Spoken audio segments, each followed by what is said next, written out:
Hello and welcome back, everyone. Happy Tuesday. Today we are going to be doing a rundown of Civilization Dev Diary number 3, which was released some time ago, but they're not doing these every week, and we are doing a bit of catch-up in time for release on February 11th and February 6th if you have early access of Civilization 7, which we will be playing on both days. This one is going to be specifically covering the management of your empire. Pretty excited for this. There is a bit of cool stuff going on.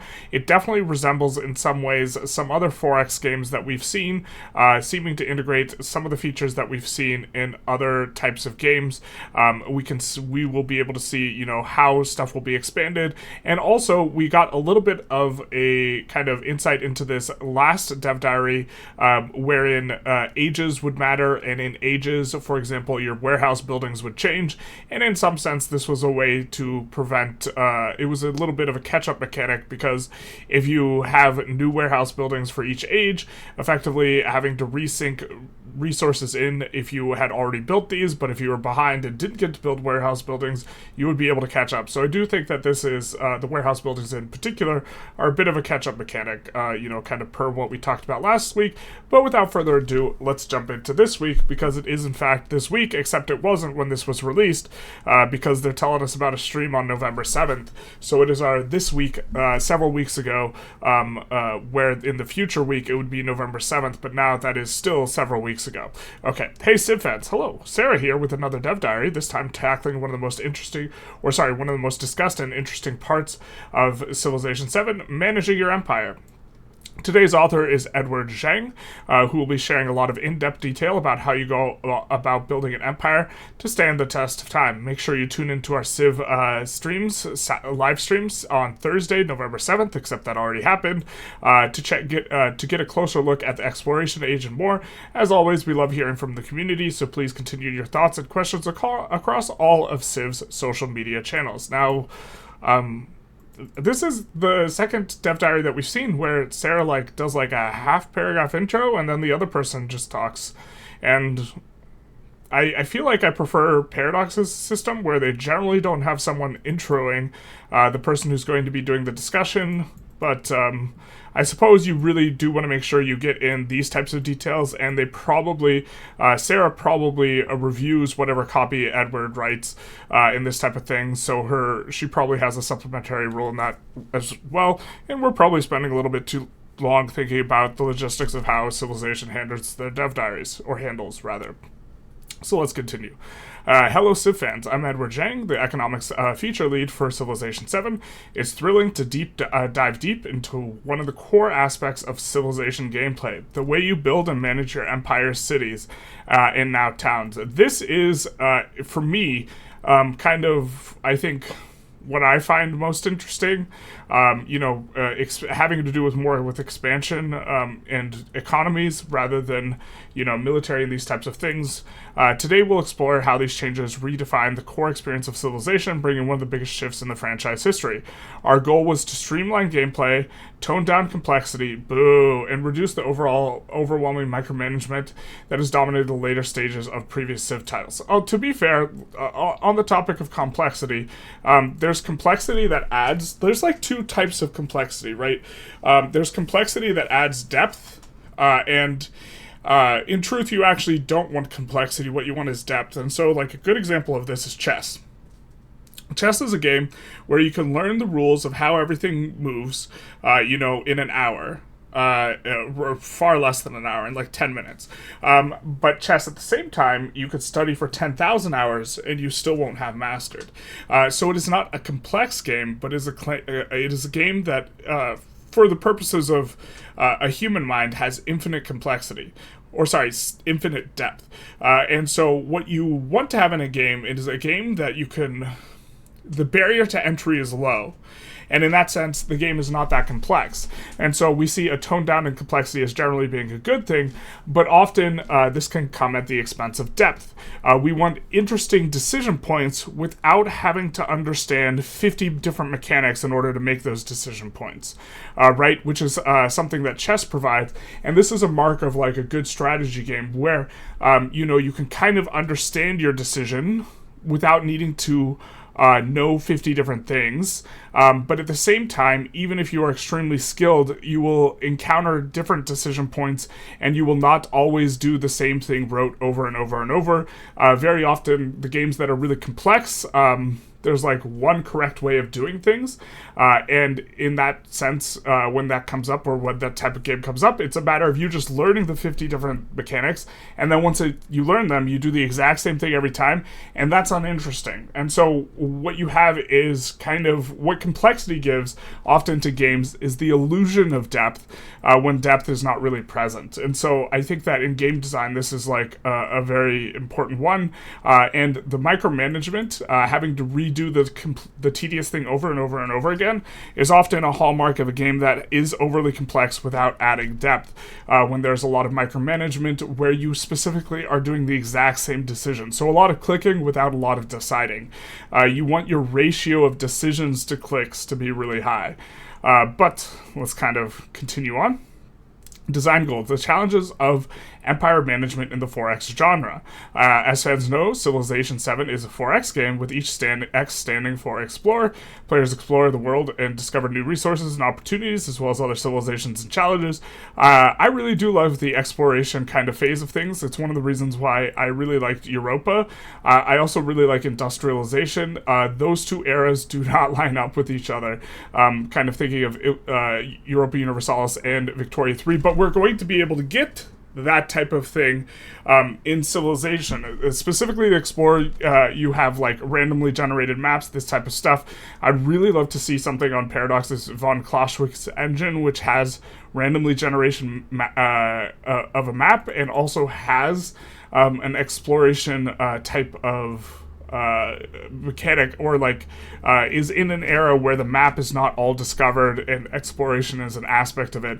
I think that would be really cool, but it's I think it's also nowhere near the interest of what Paradox is interested in developing.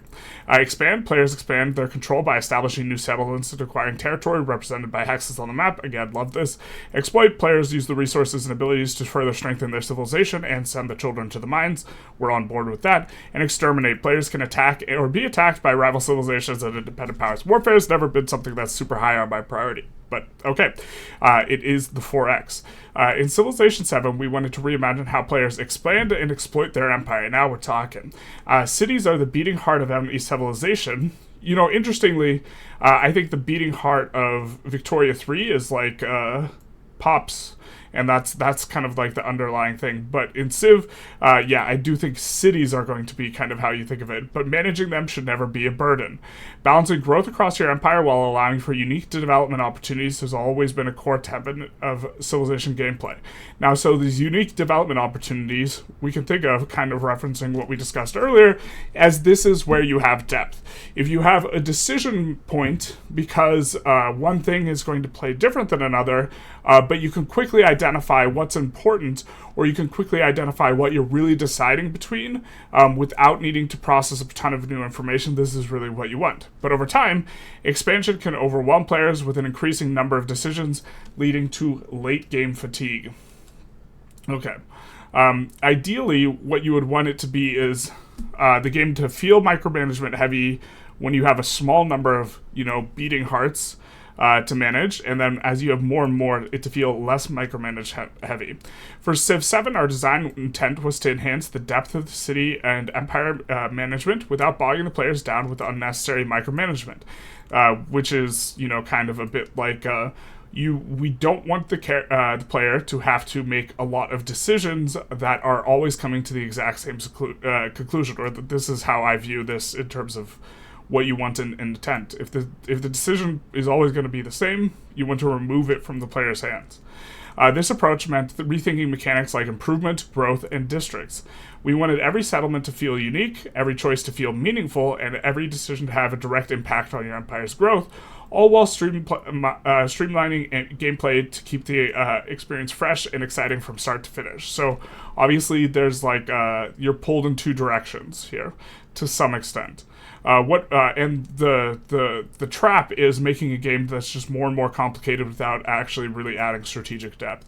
What it boils down to is that every Civilization player should feel like the ruler of their empire is making important choices, not a servant tied down to micromanagement duties. You get a nice little screenshot here. City management, towns, a fresh approach to expansion, and we saw towns featured a little bit in Millennia, which we did play to some extent on this channel, but not too much. One of the first changes you'll notice Civilization is a distinction between cities and towns. You begin with a founder unit to establish your capital city, while every subsequent settler unit creates a town. Later on, you will have to spend gold to upgrade these towns into fully fledged cities. This distinction is an evolution from a singular focus on cities, as seen in previous Civ games. While cities remain powerful centers of production and development, towns serve as essential support hubs, providing economic benefit without requiring too much oversight. Okay, so we have now a bit of a tiering distinction, and also we will have the decision point of should we make this a city, should we keep it a town, is this providing a function as a town, or do we want it to upgrade it to a higher form of thing. And this also allows different play styles. You know, a lot of strategy gamers really like to draw the distinction between playing tall and playing wide, and to like to be able to stylistically lean into one of those things and to feel rewarded for playing either of those play styles. In Civ 6, you absolutely positively just had to go wide. It was just way better if the game was unmodded. In Civ 5, I'm not sure playing tall was meta, but it was considerably better because you would have increasing costs the more cities you had, and so you would get kind of punished for expanding more cities, whereas Civ 6, really just having a lot of districts was what was particularly powerful, especially being able to create new trade routes, which you would get off of a financial district or a harbor district, and so if you had more cities, you could have more districts, and so this is more how things kind of felt in Civilization 6. And so here we have a distinction that will be, if it's going to cost us a resource to upgrade a town to a city, then that means our opportunity cost is likely going to be, would we rather found more towns and cover more area, or play taller and found more cities? And so already we're getting a semblance of a playstyle. Now, it can be the case that just like Civ 6, one is just way better than the other, playing in a certain way. Like Civ 6, your decision was, do I want my cities all bunched together as much as possible to maximize the number of cities, or do I want them spread out so I can maximize the tiles each city has? And you would want to bunch up your cities. And so this is an interesting sort of distinction already, but also you can kind of kick it down the road a little bit. You can start out building wide and then swap to building tall, for example, or, you know, found a few big cities initially and then dot kind of the area with towns afterwards. Importantly, towns do not have a production menu. That is important. They automatically convert their production to gold and offer various support roles to your empire through specialization. So, we do think that is pretty interesting sounding, and specialization means this means it's going to be a further trade-off, you know, in terms of how they are fueling your empire is going to be different, and so if you want to value production, you're going to need more cities. If you want to value gold, maybe towns are sufficient, but as each town reaches a set threshold of population, they will gain access to a focus menu. Oh, this is very exciting, which allows players to specialize in one of the several roles. Farming towns for food production, fort towns for unit defense and healing defense, trade outposts for extending trade and boosting happiness, and many more. Once you select a specialization, it's a permanent choice for the age, making it a key strategic decision that rewards forward planning. Once you select a specialization, it's a permanent choice for the age. Okay, so this will be committal. I wonder what happens.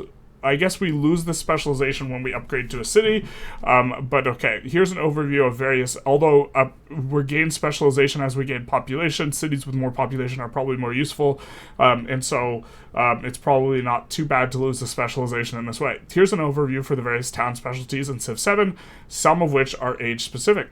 Farming or fishing town, bonus food on farms, pastures, plantations, or in fishing boats. Mining town, bonus production on camps. Now, production of what? We assume gold, because we said that we don't convert. We convert our production, so it will be on gold. On camps, woodcutters, clay pits, mines, and quarries. Trade outposts boost happiness on resources and tiles and trade rage. Interesting.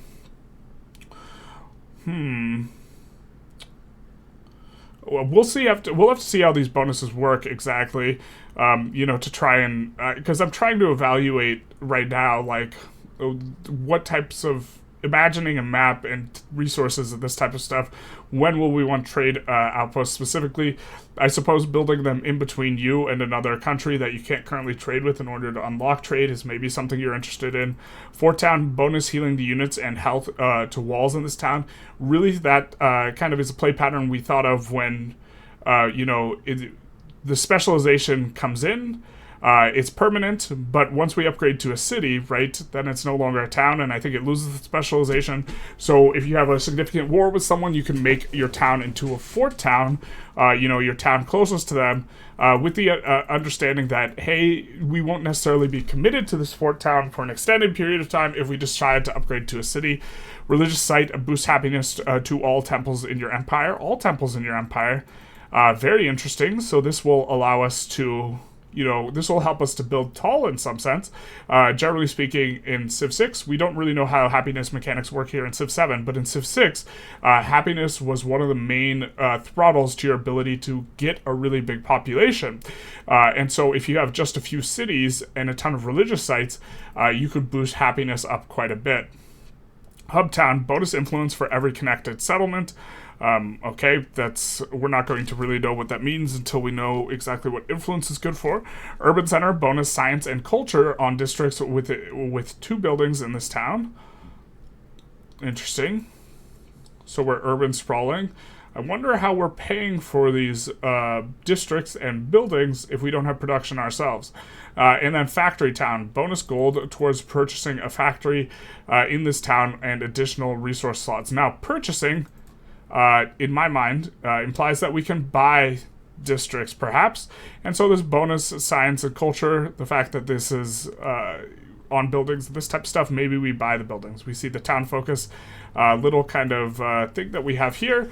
Focus on growth is the default, and then you can shift to focusing on one of these other ones. Nice little kind of looking infographic, but okay. We already read through what all of these do.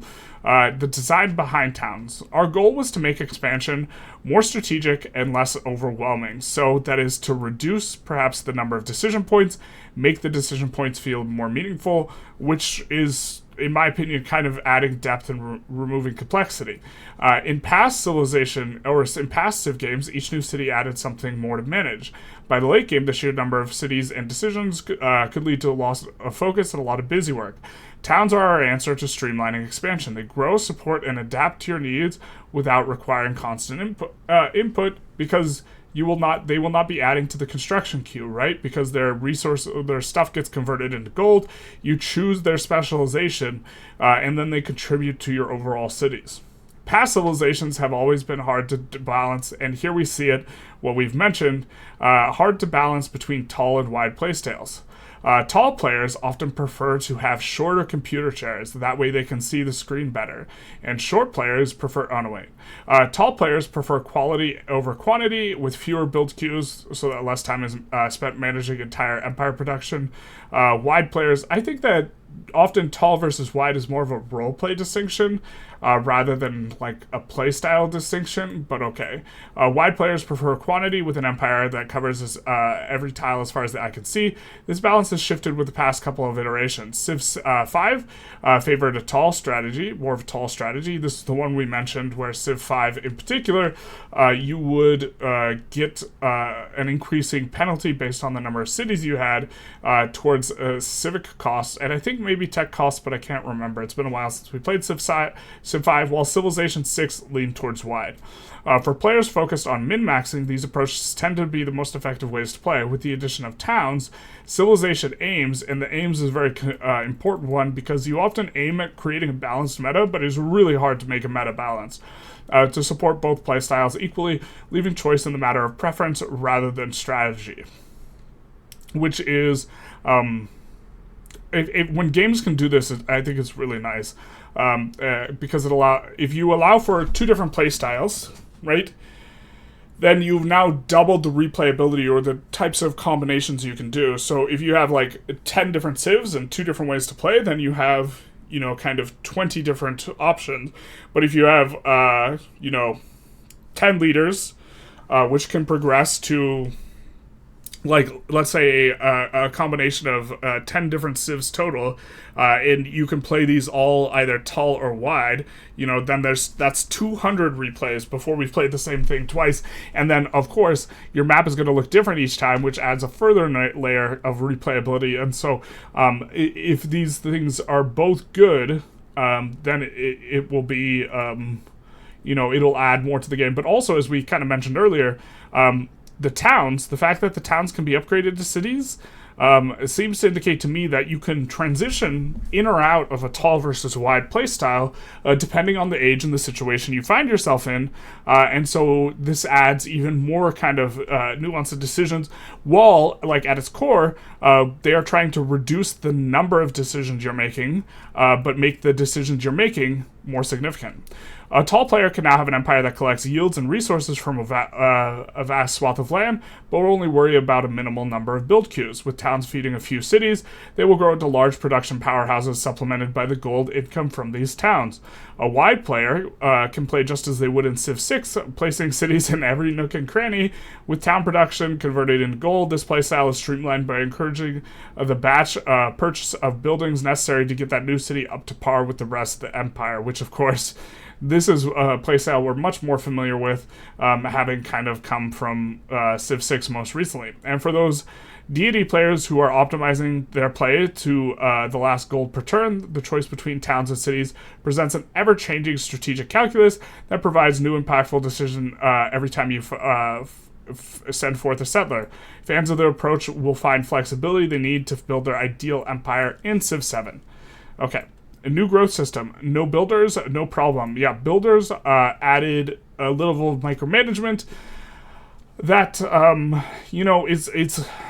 it's fun and interesting in the early game, and then it feels tedious after a while, and it really feels like you need to max out.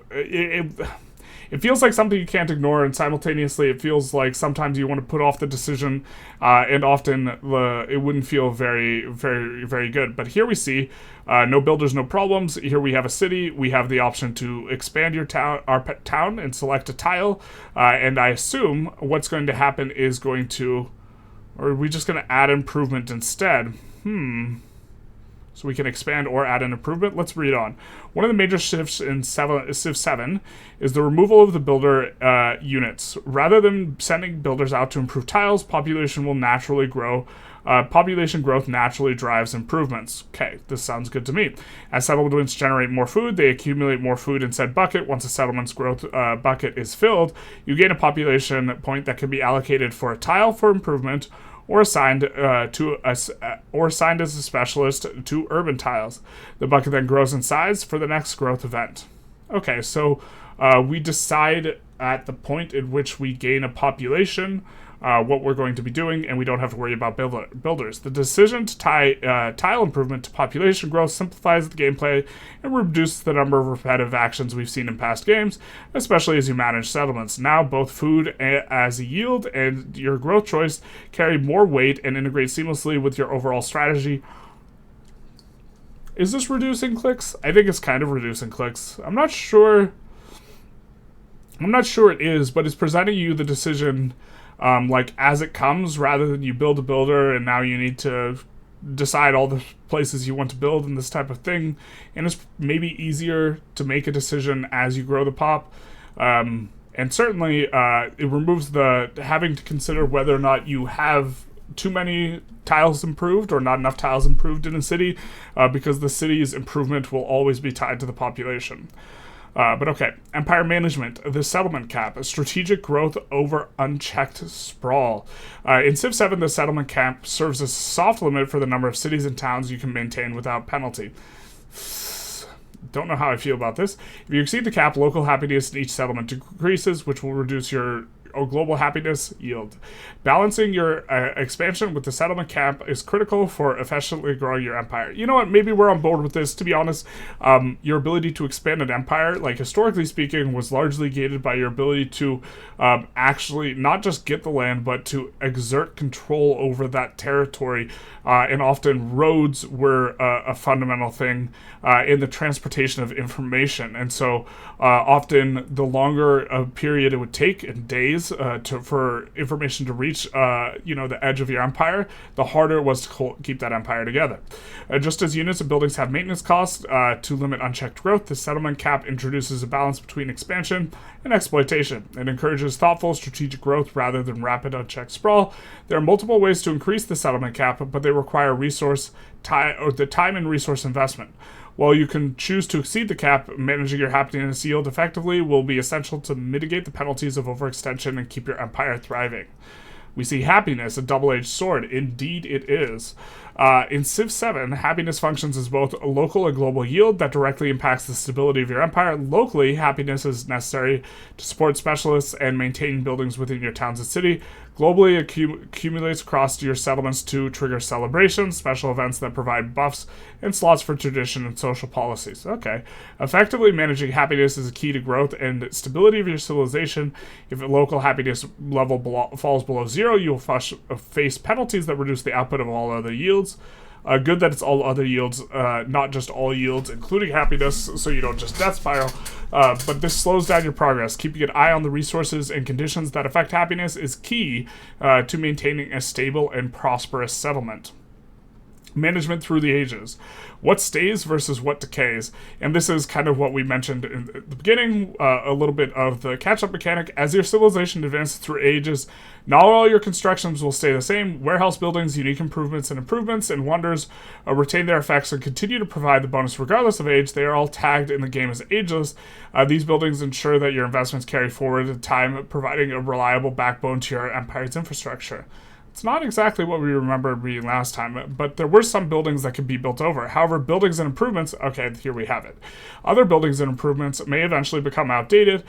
They will lose their effects and adjacency bonuses, keeping only their base yields, prompting opportunities to overbuild and evolve your empire to better suit the new age's requirements and resources. Of course, this is, I think, good from a simulation perspective because very often, what you have, one of the reasons why Japan and China have better railroads than the United States is because they adopted the technology later. When the infrastructure, when they realized they would need wider and taller clearance for something like bullet trains. And so one of the reasons the U.S. can't, just swap over to better train types has to do with the fact that all their infrastructure is built with a certain amount of space in mind, and they would need more space in order to replace everything with better trains. And so being a late adopter of technology sometimes means that you are able to input better technology, and you would not have to have all these costs of moving infrastructure around and this type of stuff. And I think in game what this is perhaps and also for those of you who follow Vic 3 or Victorian era in general, this is one of the reasons why the Great Britain was really good at industrialization at the start of the 19th century and sucked at it, sucked at steel production and mining production and this type of stuff by the end of that century. And the reason is they were the first adopter of a lot of the technologies, but then they already had them in place. And then replacing the old technology with newer technology was often cost prohibitive, but if you were just entering the market, you would obviously use the latest and greatest. And so it led to less efficient kind of steel output and railroads and coal and this type of stuff. And we see this here where our improvements will become outdated. We will still have them, but they won't be as useful as the newly built thing, and it would cost us a lot to get to the newly built thing. And in this way, you can kind of give a catch-up mechanic, and this can slow down the snowball in civilization, in that if we get a bunch of buildings and improvements in one age and we're super far ahead of that, because of that, that will not translate necessarily to power level in the subsequent age. Okay, overbuilding allows you to adapt your cities to new challenges and opportunities as you progress through the ages. After transitioning from one need to the next, older structures can be replaced by new, more powerful buildings, making sure that your empire's infrastructure always matches its needs. If you have to pay the exact same construction, right, then this effectively means that some buildings their full value only lasts for an age, let's say. But okay. Key gameplay mechanics.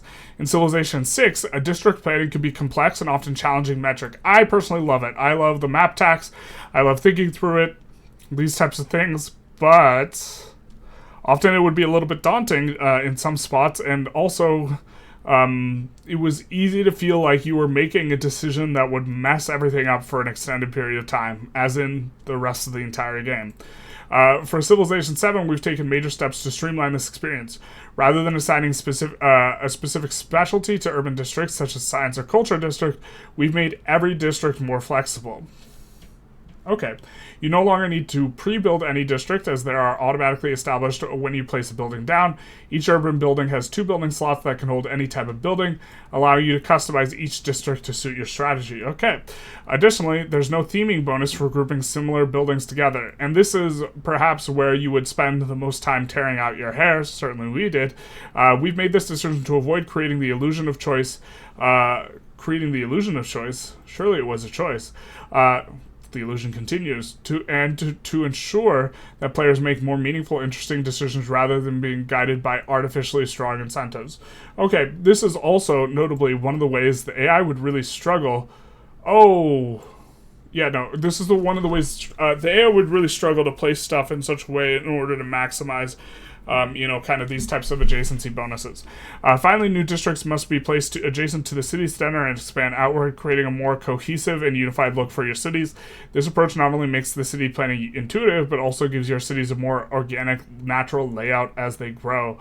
And so we will see, I think that this looks like it's urban, kind of urban, and then this on the outside is a little bit more non-urban. Or as we like to say, rural. Okay. Adjacency bonuses make their return in Civ 7, now with a more streamlined design. Okay, keep going. Rather than being tied to specific districts, these bonuses are granted to buildings based on natural features and player-made features in the area surrounding them. Okay. Well, the bonuses might start small. Placing specialists on urban tiles can significantly enhance their effect, making adjacency a key part of your Civ development strategy. No need to worry about crunching numbers. We've integrated all the calculations in the UI. What you see is what you get. So they have the map tac mod already installed. Hell yeah, baby. Can we see this a little bit closer here? And we can see we are really getting what appears to be quite a lot out of these urban centers right next to the city center, and very little kind of on the outskirts. But it's the adjacency to all this stuff that is really boosting these up. We see that there's, for example, 15 food here, 12 gold, 12, I assume that's science, 16 is that culture, it's up points. Don't know what that is. Or it is culture. It just looks like up points, but that's actually a music note. This is it. And this is 6, I think, production. Something like that. But let's continue. Specializations return in Civ 7, but with greater significance. Allocating population to urban tiles creates specialists who provide base science and culture yields while consuming food and happiness. That sounds about right. They eat the happiness.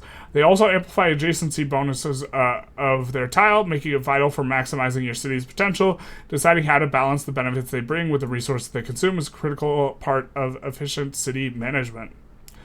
We will have unique quarters. The unique quarters are formed when 2 Civ-specific unique buildings share the same tile. So each urban center tile can get 2 buildings, and so if we build 2 of these buildings together, we get the unique quarters. They offer substantial benefits and distinct visual flair that reflects your civilization's cultural progress. However, spreading your unique buildings across different tiles may grant better yields in some niche scenarios, depending on your overall strategy and terrain layout. Okay. Warehouse buildings. Warehouse buildings play a pivotal role in maximizing yields from improvements. These buildings provide bonuses based on the similar number of improvements in a settlement, and so this will encourage us to build in a particular way. And also, I imagine warehouse, this sounds like something we would want to have more of in towns and perhaps less of in cities. Towns being more infrastructural and resource-oriented in general, and perhaps, the urban districts and quarters and these types of things being a little bit more urban oriented, towards specialists. And so we think of it as specialists versus resources, because we know that specialists, they are going to give us science and culture, but they consume food and happiness. So we perhaps try and extract food and happiness out of our towns, getting things like luxuries and gold and food and these types of stuffs, and warehouses maybe will help to facilitate that. These bonuses provide bonuses based on the similar number of improvements in the settlement. So this would encourage us to have specialized towns, for example, for just producing food, for just producing, not production, but some other type of resource, because again, gold. The production gets converted to gold. For example, a granary boosts food production to farms, plantations, and pastures. They become focal points of the settlements with dense agricultural and industrial development, rewarding careful planning and optimum placement. We see here granary, which is giving us more food, saw pit, woodcutters, and camps, fish and quay, giving us plus food, and clay pits, quarries, and mines. And these are for all the things. So, in general, if you're building a single city, you won't necessarily want to have a super specialized city, although maybe you will, but the cities grow with food. And so it might be the case that we want to have specialized towns attached to cities to provide them with either food or to really, really exploit like a place that has dense access to like clay pits, quarries, and mines. Let's say it's a mountainous kind of area. We don't want to put urban stuff there, but we can put a brickyard and we can establish kind of a mining town settlement, which maybe it makes at some point sense to transition like, our food settlement or our mining settlement into a fully fledged city in itself as we expand, more settlements out from that, more towns. Okay. Wonders. One thing I think about the settlement limit that I hope that there's a different cost for a town versus a city.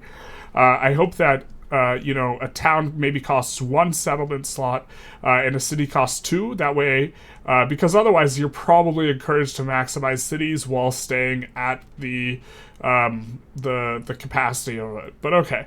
Wonders are among the most powerful things you can construct in Civ 7. This has been a mainstay of the Civilization franchise, that wonders, in terms of a bonus that is given, they are often just like disproportionately like powerful relative to some sort of historical thing, but they're like, it's a game mechanic and it's emphasizing a particular choice, and they're generally extraordinarily expensive as well. Each wonder occupies a full tile and has a powerful effect and provides adjacency bonuses to every surrounding building. This is something we've seen less of. In Civ 6, they're not very adjacency oriented, are the wonders, although they do make the theater districts more powerful, I suppose. One of the more frustrating experiences in previous Civ games was losing out on a wonder but just before completing it. You're damn right that was. That's like the worst. Often leading to rage crits or loading up older saves, so you could swap off of things. If you have advisor warnings on, Civ 7 will now notify you if a wonder you're building is already being constructed by another player you've met, helping you to plan accordingly and avoid these unpleasant surprises. I'm happy that it just tells you that someone else is building it and not that how close they are or this type of thing, because that would probably be overall frustrating. Last words. My brain auto-completed that as lazy words. I was very confused, and then I actually read the word. Speaking of lazy, talking about lazy reading, we're really excited for you to dive into these new systems in Civ 7 with streamlined settlement and empire management, more intuitive growth mechanics, and the ability to specialize your towns in meaningful ways.